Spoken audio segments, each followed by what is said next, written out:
बिल्कुल ठीक हो गए थे, जिनमें से एक मरीजा जिनका नाम क्लेयर था।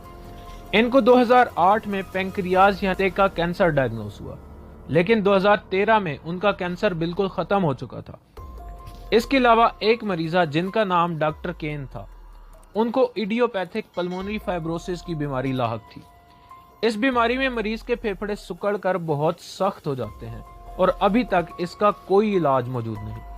लेकिन 2015 में डॉक्टर केन इस बीमारी से मुकम्मल तौर पर सेहत याब हो चुकी थी। इन मरीजों से जब ये पूछा गया कि आपने ऐसा क्या किया जिसकी वजह से ये बीमारियां बिल्कुल ठीक हो गईं, तो उन्होंने बताया कि उन्हें इस बात का यकीन था कि वो इस बीमारी से सेहत याब हो सकते हैं, इसलिए प्लेसिबो इफेक्ट से उनकी बीमारियां बिल्कुल खत्म हो चुकी थी।